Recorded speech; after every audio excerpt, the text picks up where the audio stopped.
Welcome to MFSN The Hub. I'm Ross the Boss. I'm here with the best co-host in the country, Casey, flat to the bone, Scheinfeld. I like how you get really flat when you say Vlad to the bone. You're That's like, how Casey, Dan Ratner. Vlad to the That's how bone. that's how Ratner does it. I And know. he's my idol, so I have to keep it up. Hey, we all have to look up to him. Yeah, we He's all really do. tall. He is tall. So Casey, NFL football season is beginning. It's September 5th next 10 week. days. I'm excited. A lot of stuff going on. A lot of cuts are going on right now. There's going to be a lot of trades, a lot of cuts, a lot of signings. We'll see a lot of shuffling going on. A lot of players putting on the PUP list, which means they can't play for at least 4 weeks, which includes Chubb and Hawkinson. I mean, all these guys are not going to be playing, which is good for fantasy players because that way you can put somebody else in there. Yeah.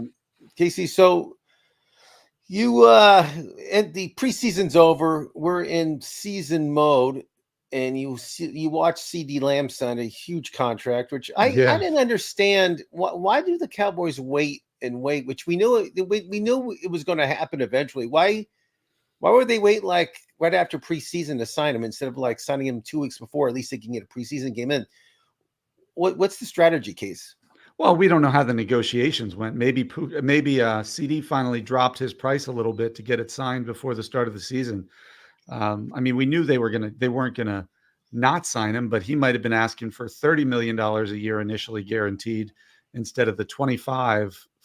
Four 136, but 100 guaranteed, something 100 like that. Guaranteed, yeah, and 100 guaranteed, and a $38 million signing bonus. So maybe his demands prior to this week were a lot worse. So I don't know, but I'm glad it's done because I own him in Dynasty. So no, he's a top 3 receiver. I mean, he's actually, I always are suspect to guys that don't play any preseason games that hold out and come back and play regular season. That scares me. Yeah, it scares me a little bit, but I think of fantasy football differently than the other sports because you just want him at game speed for the last 7 games of the season. As long as if it takes him a couple weeks to get warmed up, that's fine. You're not making the playoffs in game 1 or 2, but once you get into the playoffs, that's when you want the guys who have the highest ceilings for you. I agree. I mean, and right now, fantasy football, we'll be talking about fantasy football and position players on Thursday. Today's game is about bold predictions and who's going to win MVP, who's going to be the best defensive player, rookie, all that stuff. That's what we'll talk about because on Thursday we'll be talking about running backs. Correct, Casey Scheinfeld? I believe so. And we'll be figuring out who you should be drafting, who you should stay away from, which I have a lot of running backs I'm not even going to touch. And we'll talk about that on Thursday. But let's talk about bold predictions. I'll start with the question that people always ask me wherever I go. Who's going to be in the Super Bowl, Casey Scheinfeld? What's your bold prediction in the Super Bowl? I'll go first. I was thinking fantasy bold predictions, but we'll do fantasy bold predictions too, Case. But we'll do a lot of different stuff. But we have to give our predictions so we can go back to the tape and say I told you so, or like all right. So my bold prediction that team didn't even make the playoffs. So bold prediction, it doesn't have to be that bold. Just who do you think is going to be in the Super Bowl next year? I'll go bold. I'll go Packers and Texans. I'm wearing the Packers Super Bowl. Oh, are you? There you go. Yeah. I think I like what they've done adding Josh Jacobs. I think Jordan Love having another year under his belt. They have great receivers. I'm not so sold on their defense, but it's serviceable. And if you have to play home games, if you have to travel to Green Bay in the playoffs, if they play well enough to get some home games, that's always a tough win. And Houston just seems to be that ascending team. So I'm going to buck the trend a little bit and think the Texans can sneak in from wild card all the way up to the Super Bowl. The Texans are America's team, I think, better than Dallas. I mean, everybody's jumping on the bandwagon. I mean, CJ Stroud showed he belonged in the league last year, and their receiving core, I think they're the best receiving core in the league. I'll say it right now. Yeah, even better. And adding Joe Mixon to it in that backfield actually helps their receiving core because he can catch passes. I mean, with Schultz, and they have Tank is healthy, and they have this guy named Diggs who's pretty good, and they have this other guy named Nico. Nico Collins, who I love. I mean, they have a great receiving core. This team's for real, and I agree that's a great bet, Casey Sheffield.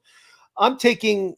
It's just another team that he was jumping on, but I agree. Is Detroit Lions? I mean, Yeah, you've been on them all preseason. their defense and their offense are both really good. They have great receivers, great running backs. I love Jared Goff, and I feel they have some really special people on their defense too. So I like them in the NFC. AFC, I'll go with if they stay healthy, I like the Bengals. Who they? I think they always play Kansas City tough. I think the only team your guy Mahomes has a losing record against is Cincinnati. And I think Burrow has his number. And if Joe Burrow is healthy and he's slinging the ball, watch out. I mean, they got Burton from Alabama. They drafted. They got Chase coming back. They got T. Higgins with all his off-field, negotiating and contract problems. He's back.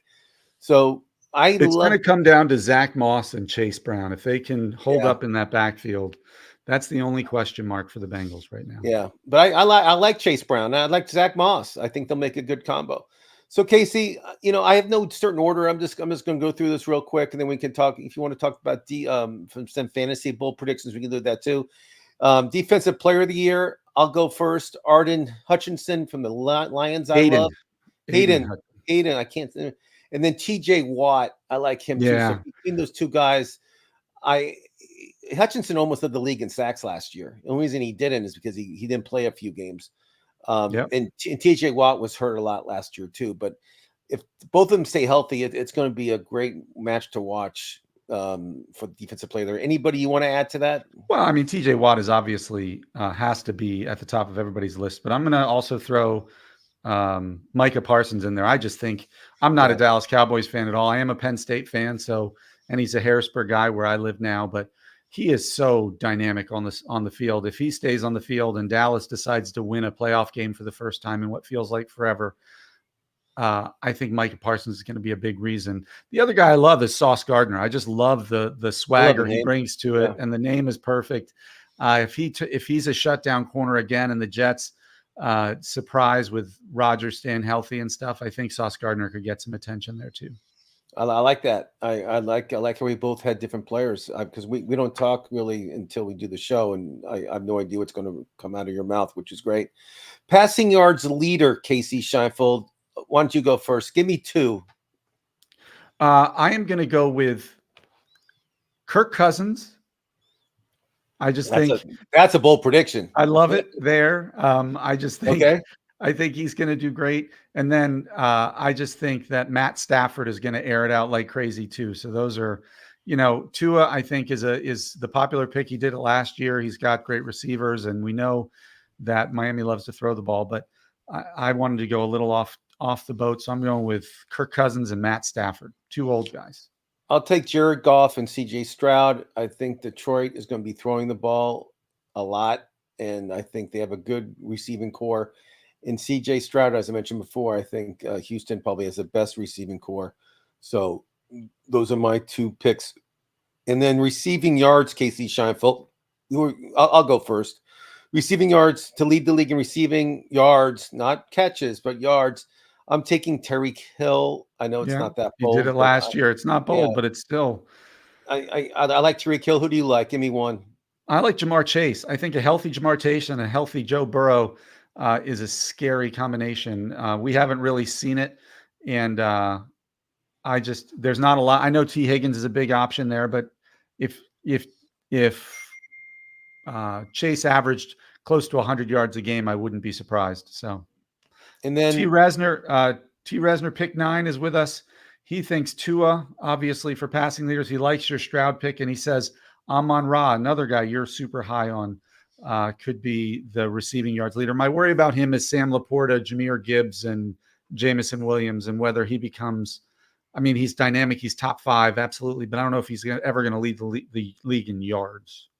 We'll see what happens. I like that pick. But I like rushing yards, Casey. We could have the same one.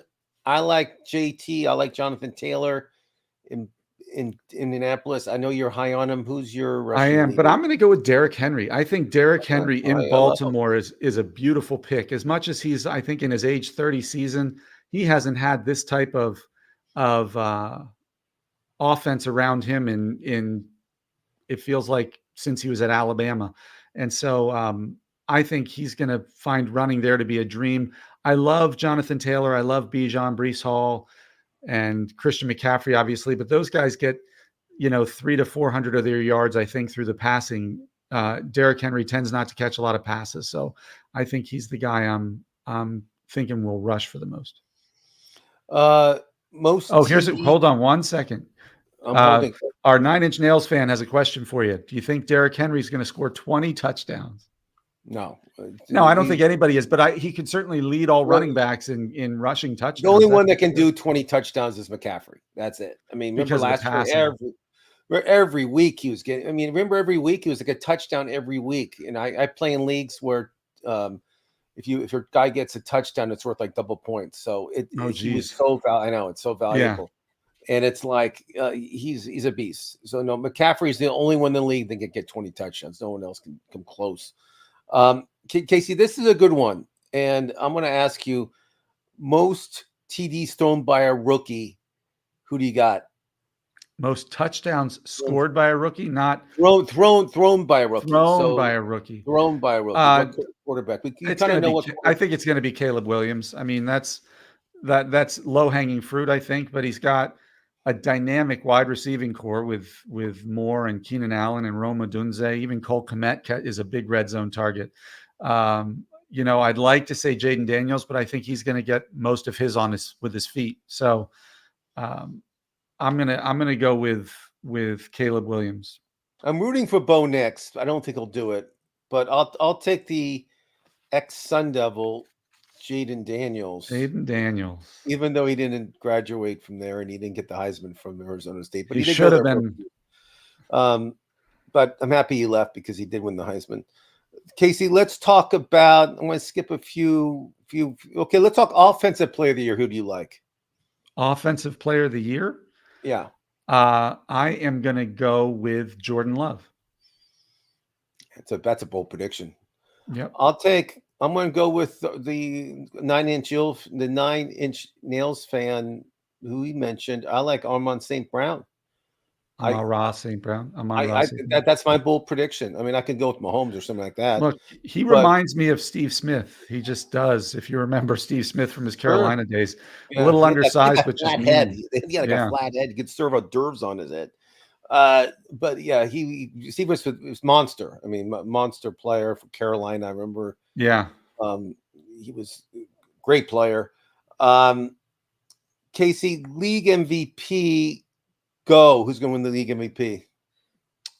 League MVP. Wow. Who do I think is going to win the MVP? I'm going to say Christian McCaffrey. If he stays healthy, I think he's the MVP. Mahomes is always the logical pick. If you had to pick the favorite, it's Mahomes. That's the safe pick. I'm going with Jared Goff of the Lions. I think it's going to be his year.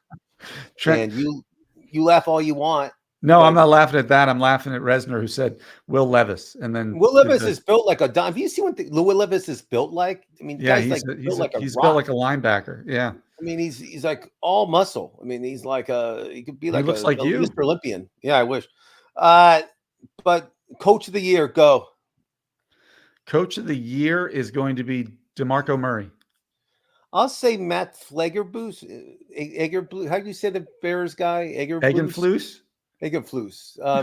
I've been watching that show on HBO, and it's all about the Bears this season, which is really good. And I like the coach. I mean, he was a linebacker in college, went to a small school. Eberflus. Eberflus, that's how you say it. But I like him. I hope he's rookie. I hope he's coach of the year. I don't think it's going to be like Andy Reid or anybody like that because they won the Super Bowl last year. So you're going to get to somebody that didn't make the playoffs. They're making the playoffs this year. That's what usually happens. Comeback player of the year, Casey. I'm rooting for Aaron Rodgers. I love his personality on and off the field. I think the guy's a winner. I know people don't like him, but I do. Joe I'm not a Burrow. huge Aaron Rodgers I know guy. you're not. I figured, but Joe Burrow, I like too. He was hurt last year. I'm just trying to name players, and also Justin Kirk Cousins, Jefferson, Justin Jefferson's, Kirk Cousins. But Nick I'm going to Chubb. say I'm rooting for Aaron Rodgers. I'll stick with that. Nick Chubb's not playing till like the 8th week, so I know, take but that if he out. comes back and dominates for 8 weeks, that's Okay, kind of the comeback. yeah, if is the main word. So Yeah. who's your pick? I'm going to go with Jefferson. Moving on up to the east side, deluxe apartment. In the What's the next sky one? high. In the sky. Okay, so let's go now, Casey. Let's talk more fantasy because I know that's Okay. what you like to talk about. Let's talk the quarterback position, Case. Who's going to lead fantasy football at the quarterback position this year in points? Go. Quarterback in fantasy football is going to Points. be Jalen Hurts. Jalen Hurts, new offense in Philly. I like it. Hurts is going to be running more. I think last year he did not run that much, but this year I think he will. And I think he's healthy, of course, this year. Last year he got hurt and he didn't really talk about it, but he was on 100%. I like that prediction. I'm going to go with the safe one. I'm going to go with Mahomes. I think Mahomes didn't have the greatest. He won the Super Bowl. I get it, but passing It depends. Look, Mahomes doesn't run during the regular season. That's what holds him back. And it depends if you're in a league, because some leagues only give you 4 points for a throwing touchdown as opposed to 6. In a 6-point touchdown league, I think you're right with Mahomes. It could be. But if it's only 4 points for rushing touchdowns, you can't say he's going to have 4 points for passing touchdowns. You can't say he's going to get the most points. It's got to be a dual threat. That's fine. I'm just saying I'm going to safe bet at Mahomes. I just feel he'll be doing what he does, and it's just a safe bet. I mean, every year he's over 4,000 yards and has over 30 touchdowns. So you can't go wrong. And he's in the prime of his career. I mean, I think after this year he's going to start digressing. If I had to guess. But of course, I'm wrong all the time. But his age and everything else. I don't think he's going to regress that much. I mean, I can hope. But anybody but Kansas City in the Super Bowl this year. In all seriousness, the one who's going to regress is Kelsey, and how much that affects. Well, he has 1 year left. Come on, I mean, he's. Did you see they just signed $100 million podcast contract for a podcast, the Kelsey brothers? Yeah, I did see that, Jason. I don't know why we didn't get $100 million for ours. I'm in the podcast business, and it's amazing how much money these guys are getting offered, and it's great. It's all good for the business. I mean, the business is changing in show business. It's more about podcasts than doing television shows. So for me, I applaud it. I think it's great. And they're great together. I mean, those two guys, they're fun. They're funny. Yeah, they they're like a lot of fun. Drink, they party. They have great stories. They're fun. I applaud it. Let's talk wide receivers. Casey Scheinfeld, who's going to lead? T. Resner wants everybody to know that you were offered $100 million, but you refused because you thought you were worth more. There you go. Thanks, T. I like that. Of course, I would decline that $100 million. I want more. I want Joe Rogan money. There you go. There you go. It's like stupid money. So let's talk wide receiver position. Casey, who's going to lead the league in wide receiving fantasy points this year? In points, well, I said Jamar Chase on a lot of things, so I'm going to stick with Jamar Chase. I think if he stays healthy for the year, he's going to be the number 1 wide receiver in fantasy. I like Jamar Chase. I'll take Tyreek Hill. I just think every time I watch a Miami game, in all seriousness, I'll be watching the first quarter, then I have to leave and play softball. So I watch like the first quarter of a lot of like 10 o'clock games. Miami, for some reason, is always on at 10 o'clock because I'm on the West Coast. He always has like a touchdown in the first quarter. Then he gets and it's always like a 70-yard touchdown. Yeah. So the rest of the game is just gravy. I know. Yeah. I mean, it's like every week. So I just feel he'll get 100 yards. He'll have 2 touchdowns every week, and he'll lead the league in fantasy points. That's all we care about. We don't care about anything else in fantasy world except points. Let's talk running back position, Casey. I know you know who I like. And I said last year that he would be the number 1 pick in fantasy, but of course he's not. But I think he got hurt like week 14 or 15, and then he came back and he was okay. I like the Rams running back, Kyren Williams. Yeah, I like him. I think he scores touchdowns. That's all I got to say. I mean, the Rams give him the ball at the goal line. He scores and he gets long touchdowns too. I mean, the guy's a weapon. And I think Kirk Cousins and that new offense in Atlanta is going to unlock Bijan, and you're going to see why he was such a hyped prospect. I think he's going to be the number one running back at the end of the season. I think. I mean, obviously, if McCaffrey stays healthy and gets 450 touches again, he's obviously going to be the top-rated running back because his talent is off the charts. But I don't see him getting that much usage this year. My fear with Kyron is Sean McVay. You can have a bad 2 weeks and he puts you on the bench for 6 weeks just out of spite. And Blake Corum is sitting there behind him, and if he struggles, they might give Blake Corum a bit larger share, and it could work against him. no, Blake will get handoffs. I mean, in the second quarter, begin the second quarter, they'll bring Blake in. Trust me. They're not going to run this guy 30 handoffs a game. They're going to limit it to between 15 and 20 for Williams, and then Blake will probably get around 10. Blake Corum's a beast too. I love him this year. I also love the running back for Arizona that they drafted. I forgot his name. Bunsen. Troy Benson. Oh, Troy Benson. That's in Arizona. Yeah. Yeah, Arizona. I love him too. Both those guys will have pretty good years. And with Connor, Connor's health issues, I mean, Benson could be the starting running back by week 5. So you better, if you need a handcuff, that's my favorite handcuff this year. Let's talk tight end, KC Scheinfeld. There's always the obvious picks. And my bold prediction this year, I'll give it, is Kyle Pitts of Atlanta. You've been waving that Atlanta banner for the past hour. We've been talking about fantasy sports. You like the Falcons this year, and I get it. I like Kirk Cousins too. Look, Kirk Cousins is a kingmaker when it comes to pass catchers. Let's be honest. Like as much as he might not be the sexiest pick as a quarterback, look what Jefferson and then Hawkinson and even Jordan Addison were able to do because Cousins is such an accurate ball passer. He is, and he's so likable, Casey. I told you to watch that quarterback show on Netflix. I'm sure you never did because you're too busy, but if you watch that show, you'll fall in love with Kirk Cousins. You'll be like wearing a Cousins jersey around the house. That's how much you would love Kirk Cousins on this show. He's such a good, family guy. He's just a very charitable guy, but he's a great football player, which is great to see. So I like Kyle Pitts, Casey. Who's your big bold prediction? On my bold prediction sheet here of the random bold predictions, I have Trey McBride finishing as the number one fantasy tight end with 800 plus yards and maybe double-digit touchdowns. I just think, I think Kyler Murray, Marvin Harrison Jr. is amazing, and he's going to be amazing for a very long time in this year.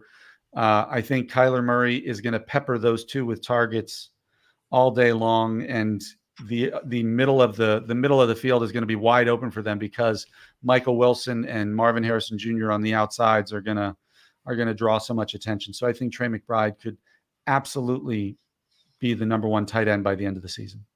That's a bold prediction. Sure, I like that prediction. I as you know, I had season tickets for the Cardinals when they first came to Arizona.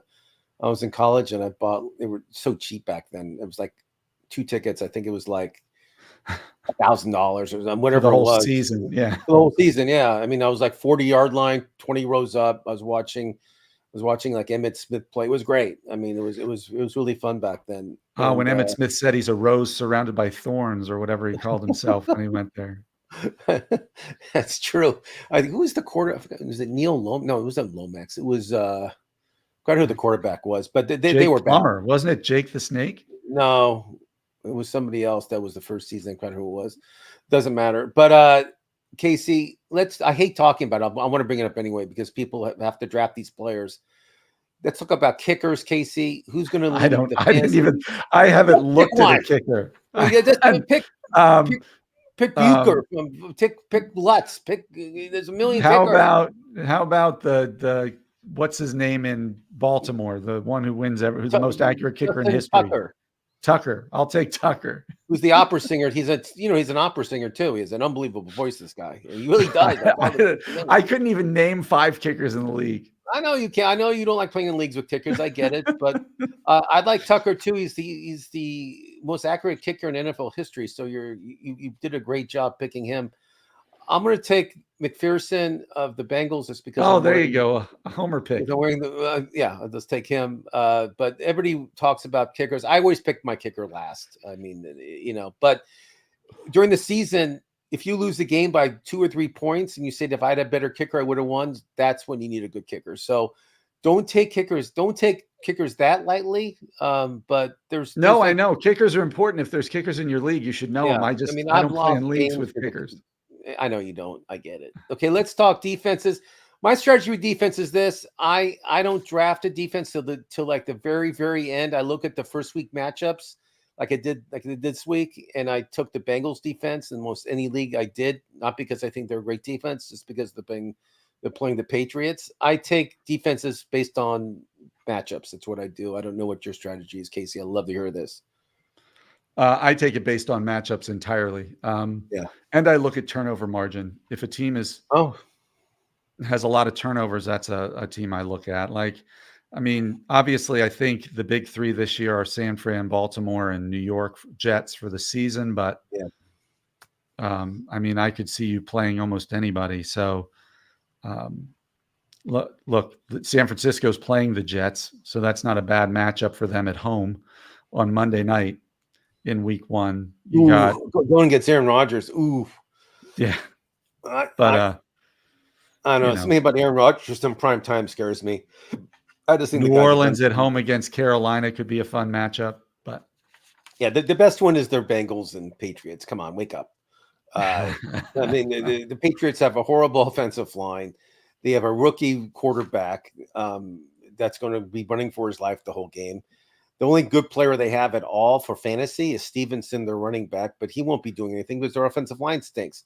And their defense is mediocre as best. So they'll be on the field a lot, and they'll be tired. They'll be giving up points.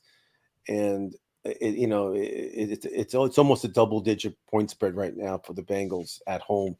So, yes, that's what I do. I don't draft a defense early. And then, especially like with San Francisco and Baltimore and like the top-tier defenses, it's like their schedule is like top tier. I mean, they're playing the best teams in the league. Do you really want, you want to play teams that are playing bad teams?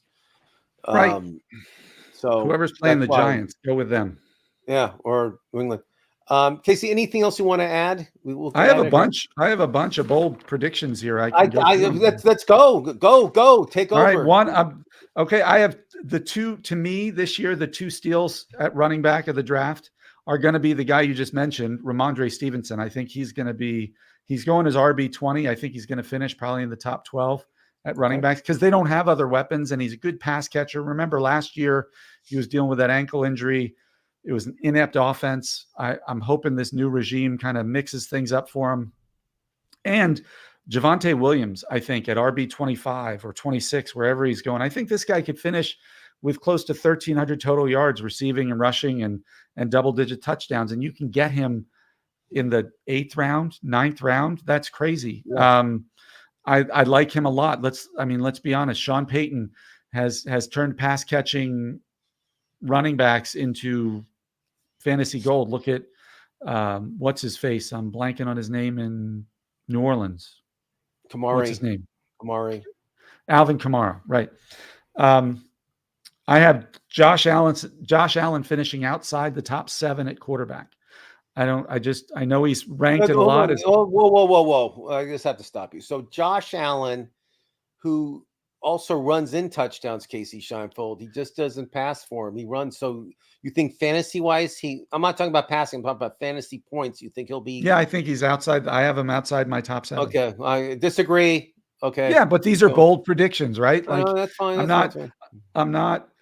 I'm trying to be bold here. I think Kirk Cousins finishes above Dak Prescott, even though he's ranked 9 spots below.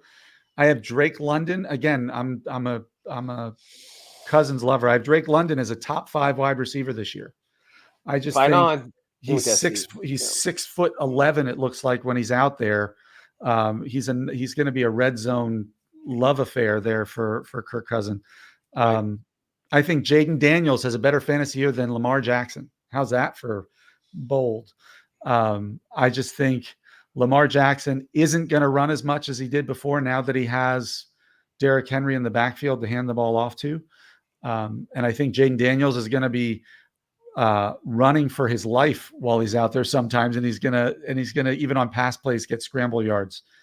No, I like that. Lamar Jackson, Casey, he's never around. In November, he like disappears. He's hurt, and then that Hundley guy used to come in. Now Hundley's gone.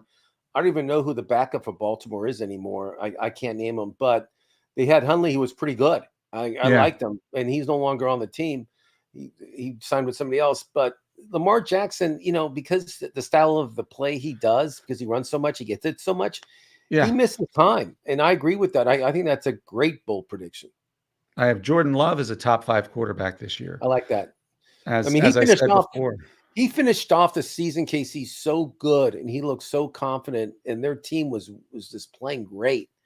And I like that prediction. They're 4 wide receivers deep. They have Luke Musgrave, who's a capable tight end. They added Josh Jacobs in the backfield for him. I just think everything's there for him. And then I already said Trey McBride is number 1.